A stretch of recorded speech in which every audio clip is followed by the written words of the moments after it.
एक बार क्या हुआ,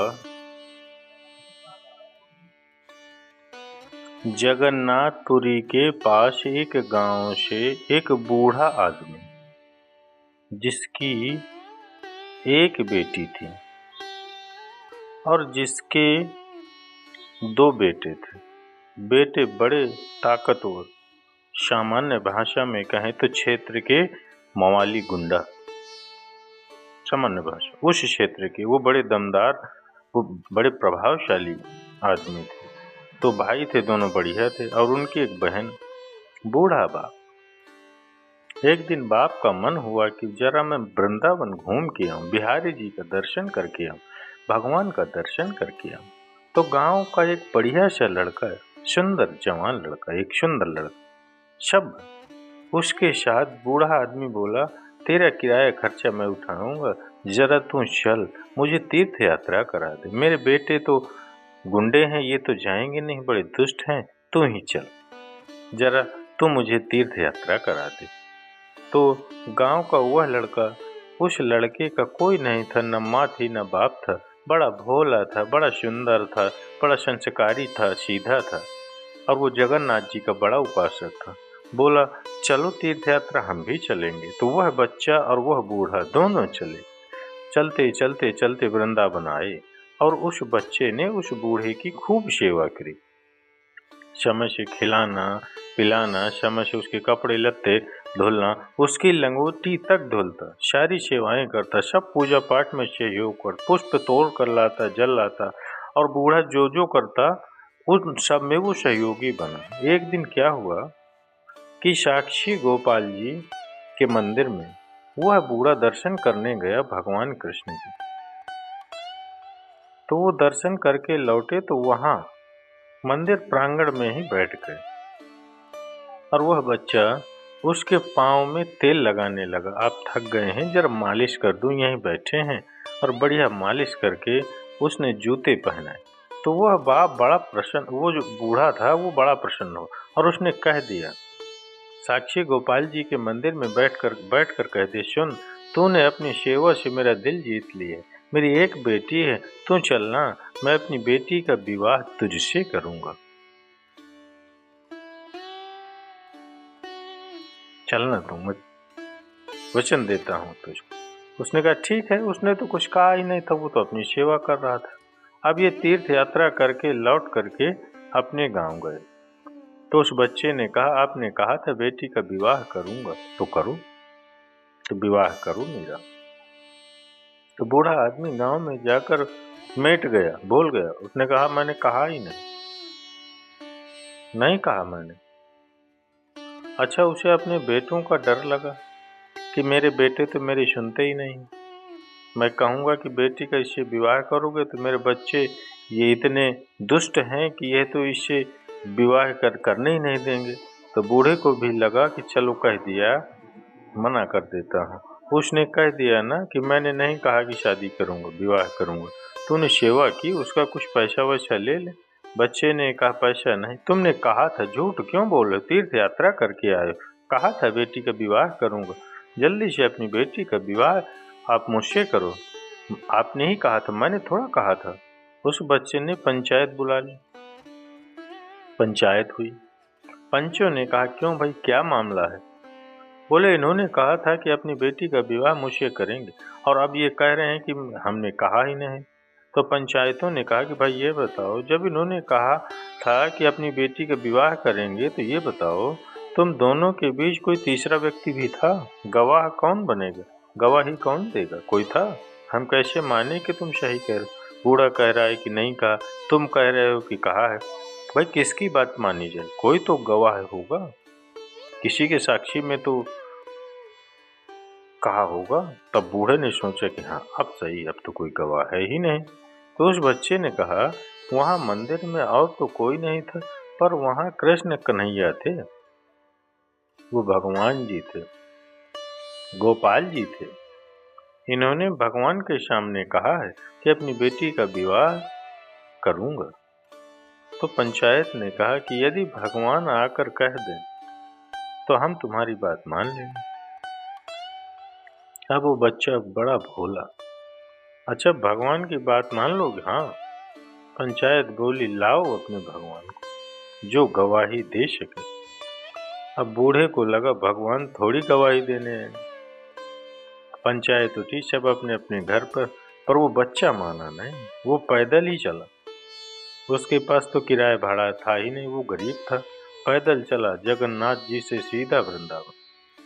हजारों किलोमीटर की दूरी उसने पैदल तय की कुछ महीनों में, और उसी मंदिर में आया और रोने लगा। हे प्रभु, मुझे शादी करने की कोई शौक नहीं, पर सारे समाज में उसने अपमान कर दिया, मुझे झूठा करार दे दी। आप बताओ, क्या मैं झूठा हूँ? झूठ वो बोल रहा है, और सारा समाज मुझे झूठा कहता है कि शायद मैंने शादी के लिए झूठ कहा। हे गोपाल जी, आप चलो, नहीं तो मैं प्राण त्याग दूंगा। भगवान भी उसकी बातों में आ गए। भगवान भी रीझ गए। वो भोला तो भगवान भी भोले। भगवान बोले, अच्छा एक काम कर, रो मत। ये बता, तू मुझे लेके कैसे जाएगा? बोला, प्रभु चलना तो पैदल ही पड़ेगा, कोई गाड़ी मोटर तो है नहीं मेरे पास। भगवान बोले, यहाँ अच्छे से रहता हूँ, समय से खाता पीता हूँ, और तू वहाँ कुछ खाने देगा? हाँ हाँ, मैं आपकी सेवा खूब करूँगा। तो सुन, भगवान ने कहा, मैं वृंदावन का ठाकुर हूँ, खाने पीने खूब रख लेना, खाने पीने में कमी न करना, हम खाते बहुत हैं। उसने कुछ काम आम करके पैसे जुटाए और भगवान के लिए कुछ पैसे जुटाए, और उसने खाने की सामग्री इकट्ठी की। कुछ पैसे जोड़े उसने, कुछ काम धाम किया कि रुको, अच्छा कुछ दिन में मैं पहले काम करके पैसा कमा लूँ, फिर चलना, ताकि आपको रास्ते में कुछ खिलाता रहा। उसने पैसे जोड़े और भगवान को लेकर, भगवान ने कहा, एक शर्त है, मैं चलूंगा पर तू मुझे चलता हुआ पलट कर देखेगा नहीं।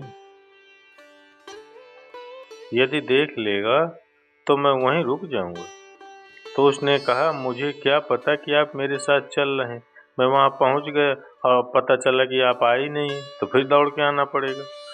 तो भगवान बोले, जब तू चलेगा तो मेरे पायल की आवाज आती रहेगी, छम छम छम छम छम। ये आवाज तेरे कानों में आती रहे, समझ लेना कि मैं तेरे साथ हूँ। भगवान बड़े सुंदर, सांवले सरकार। अपने आज मंदिर में पुजारी जी ने पर्दा वर्दा बंद कर दिया, सो गए। भगवान से कहा, दिन में चलो। भगवान बोले, दिन में नहीं जाएंगे, हम तो रात में चलेंगे। और सुन, रात को इसलिए चलेंगे, हम इस बार खूब खा लेंगे, खा के रात में निकलेंगे तो रात में 12 घंटे में कुछ यात्रा लंबी हो जाएगी, तो ये ढूंढ नहीं पाएंगे, नहीं पकड़ के फिर ले आएंगे पुजारी जी। पुजारी जी ने सुलाया भगवान को, पुजारी जी घर गए। यहाँ साक्षी गोपाल चल पड़े। अब वो आगे आगे चले, ये छम छम छम छम पायल बज रही है, और वो बड़े भाव से भगवान का नाम जपता हुआ चले। जय कन्हैया लाल जी, जय कन्हैया लाल की, जय कन्हैया लाल की, जय हो गोपाल की, जय हो गोपाल। उसको कुछ ज्यादा आता नहीं, तो बस यही कहे, जय कन्हैया लाल की, जय गोपाल की, जय कन्हैया लाल की। भोला था, कोई मंत्र तंत्र आता नहीं था। जय कन्हैया लाल की, जय हो गोपाल की, चलता जाए नाचता जाए, और पीछे पीछे ठाकुर जी। जहाँ विश्राम होए तो पेड़ की छांव में तंबू लगाए, भगवान को बिठाए और भगवान को खवाए। कहीं वहाँ साग सब्जी मिल जाए तो ककड़ी काट के खवाए, टमाटर काट के खवा दे, लो प्रभु टमाटर खाओ, लो प्रभु ये खाओ। चलते चलते चलते भगवान पहुँचे। कहाँ? उड़ीसा, जगन्नाथपुरी जी के पास। वहाँ समुद्र के किनारे बालू ज्यादा थे, तो भगवान के पांव धंसने लगे बालू में। तो जो पायल की आवाज थी वह आनी बंद हो गई, और जब आवाज आनी बंद हो गई तो इसको लगा, अभी तक तो आवाज आ रही थी, अब तो आ नहीं रही, लगता है भगवान पीछे ही रह गए। तो इसने पलट कर देख लिया, और पलट कर देखा तो भगवान वहीं खड़े हो गए। बोला, प्रभु आगे चलो ना, हमने कहा था ना कि पलट के न देखना हमारे चलते समय, तुमने पलट कर देखा, हम यहीं खड़े रहेंगे। तो फिर गांव के लोग कैसे मानेंगे? बोले गांव वालों को यहीं बुलाओ। तो गांव वालों को वहीं बुलाया गया, पंचायत यहीं लगी और भगवान ने गवाही दी कि हाँ, इस बूढ़े ने कहा था कि इसका विवाह इसकी लड़की से होगा। मैं गवाही देता हूँ। तब से उनका नाम साक्षी गोपाल जी, आज भी भगवान साक्षी गोपाल जी वहीं विराजमान। आज भी साक्षी गोपाल जी वहीं जगन्नाथपुरी आप जाते हैं तो साक्षी गोपाल जी का भी दर्शन होता है। थोड़ा सा दूर ही मंदिर है वो साक्षी गोपाल जी को, वहाँ अलग से जाना पड़ता है मित्रों। तो भगवान अपने भक्त के लिए गवाही भी देते हैं, इसलिए हमारे हर पुण्य का, हमारे हर पाप का गवाह कौन है? अरे कोई और गवाही दे न दे, भगवान सबकी गवाही देते हैं। इसलिए ऐसे कोई कर्म ना करना मेरी माओ, मेरी माताओं, बहनों, मित्रों, जिससे भगवान को यह कहना पड़े कि इस व्यक्ति ने यह गलत किया, मैं इसका गवाह हूँ। अच्छे कार्य, अच्छे कृत्य, अच्छे कर्म करना, बुरे कार्य, बुरे कर्म बिल्कुल भी मत करना मित्रों।